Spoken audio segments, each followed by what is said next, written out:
नमस्कार। द देसी अड्डा पर आपका स्वागत है। मैं हूं राकेश तिवारी। देखिए, आज श्री कृष्ण बाबू का जयंती है और बिहार के प्रथम मुख्यमंत्री के जयंती के अवसर पर महाचंद्र बाबू पधारे हुए हैं और महाचंद्र बाबू ने उनके प्रतिमा पर माल्यार्पण किया।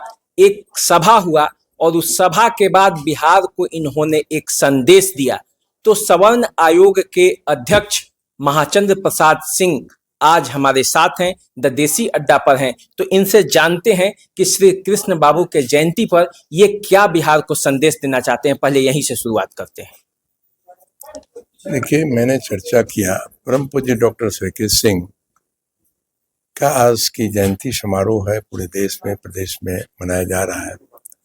उस कड़ी में मैं आज निमंत्रण था आपके संचार नगर आने का।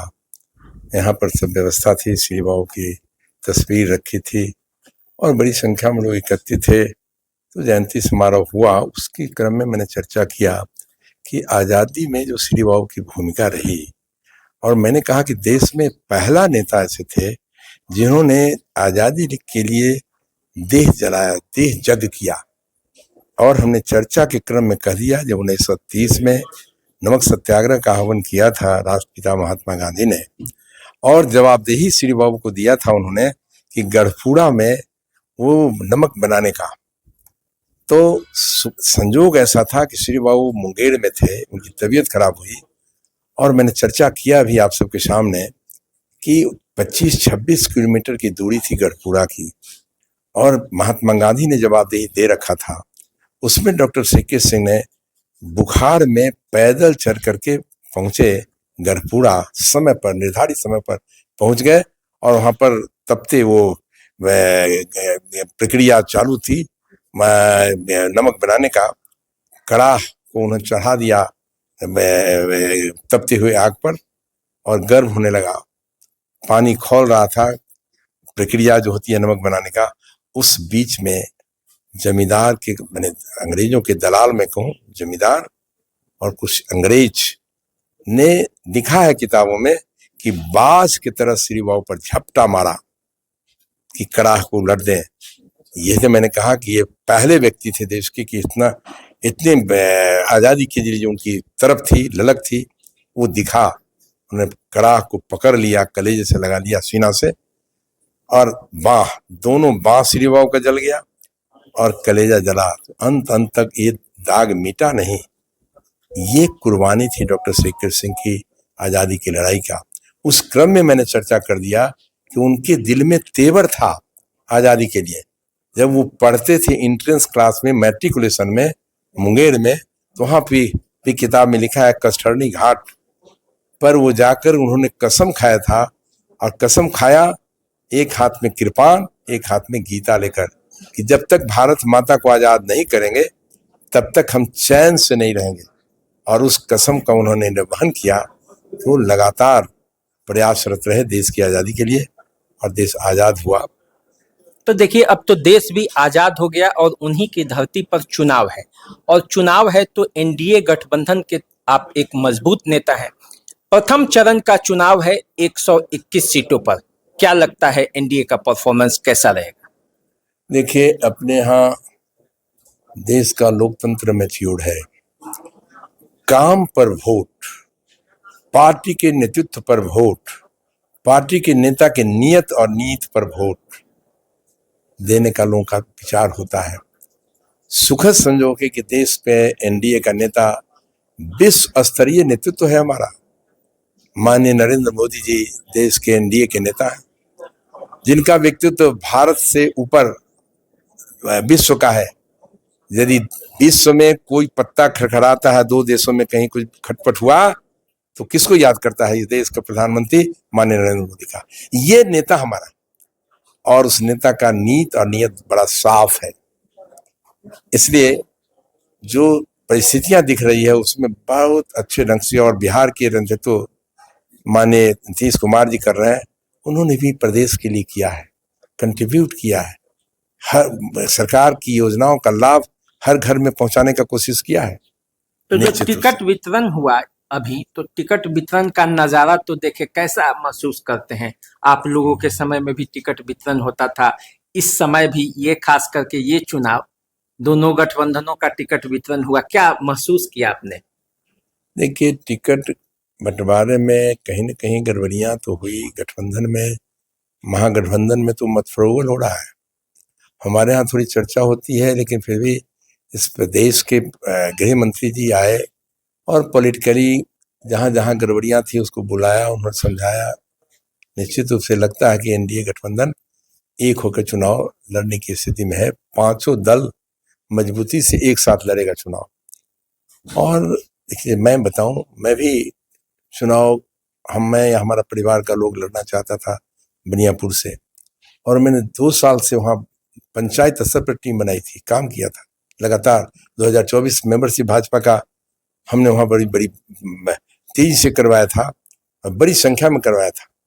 मोदी मित्र का उस समय हुआ था कि 16,000 15,000 से ऊपर जो लगेगा मेंबर बनाएगा, उस मोदी मित्र की दर्जा मिलेगा।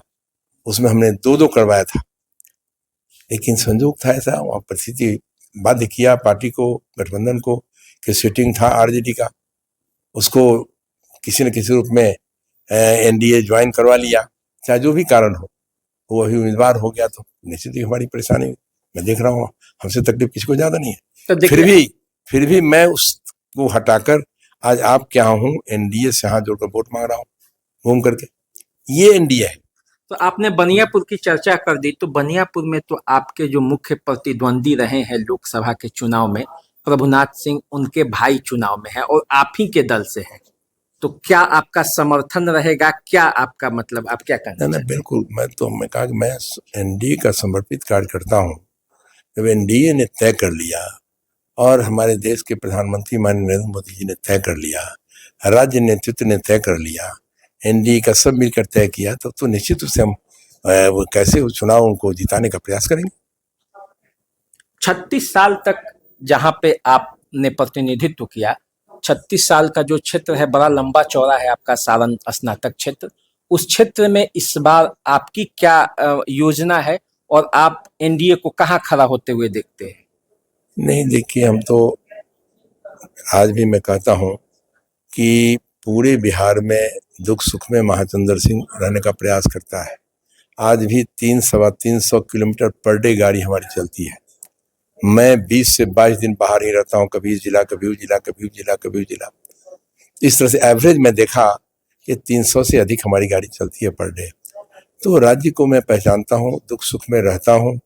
मैं राज्य को भी आपके माध्यम से संदेश देना चाह रहा हूँ कि इस प्रदेश के मुख्यमंत्री माननीय नीतीश कुमार जी ने हम सबको, एनडीए कार्यकर्ताओं को टारगेट दिया है 225 पार करना है।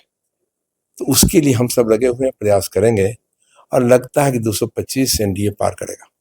225 पूरे बिहार में। तो सवर्ण आयोग के आप अध्यक्ष है, सवर्णों की क्या भूमिका रहेगी इस चुनाव में? आप कहाँ देखते हैं उनको? क्योंकि देखिए, टिकट लेने के मामले में तो हर पार्टियों ने उन पर विश्वास किया है। आप जिस समुदाय से हैं, जिस जाति से आते हैं, उस पर लालू यादव ने भी झपट्टा मारा है।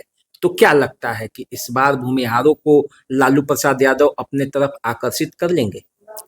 देखिए, सवर्ण समाज बुद्धिजीवी समाज है, हर चीज बड़ी गंभीरता से विचार करता है, और विचार के सामने ऑप्शन नहीं है। एनडीए के सिवा दूसरा कोई ऑप्शन है ही नहीं जहां सवर्ण समाज विचार करेगा। बहुत लंबा कहानी है उसकी चर्चा मैं नहीं करना चाहता।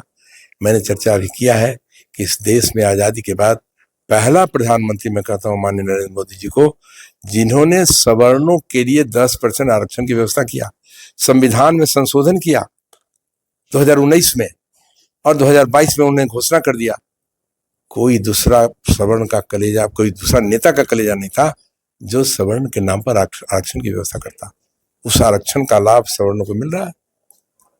मैं भी व्यक्तिगत रूप से कहता हूँ, और बुद्धिजीवी समाज सवर्ण है, और उनके मन मिजाज को मैं जानता हूँ। निश्चित रूप से सवर्ण समाज 100% संगठित होकर एनडीए के पक्ष में मतदान करेगा। एक अंतिम सवाल, यही तो कहते हैं लोग कि 85 और 15% की जब लड़ाई चलती है तो आप कहीं रहे हैं कि वो बीजेपी के साथ हो जाएंगे। तो बीजेपी क्या केवल सवर्णों के साथ ही रहेगी या अन्य लोगों की भूमिका क्या होगी उसमें, आप कहाँ देखते हैं? क्योंकि सवाल आपसे होगा, क्योंकि एक धारा का प्रतिनिधित्व तो आप अध्यक्ष होने के नाते करते हैं।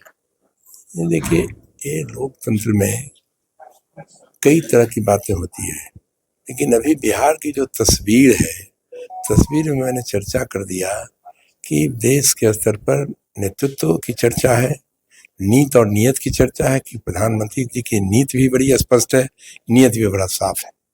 उसी ढंग से इस प्रदेश में माननीय मुख्यमंत्री नीतीश कुमार जी का नियत बड़ा साफ है।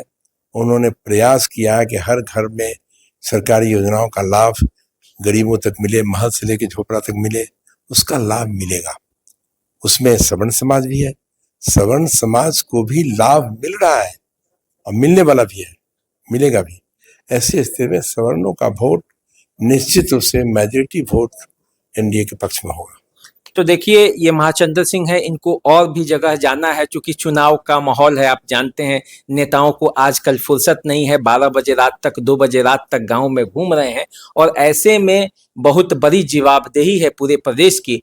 तो हम इनसे धन्यवाद देंगे कि समय निकाला और बताएं अपनी बातों को। तो चलिए, आप हमारे साथ बने रहिए, द देसी अड्डा देखते रहिए। हम आपके बीच आएंगे तो आपके बीच ऐसे ही सवाल उठाते रहेंगे और जो भी देश प्रदेश के नेता हैं उनसे भी बात करके उनकी बातों को आप तक पहुंचाते रहेंगे। अभी दीजिए इजाजत, नमस्कार।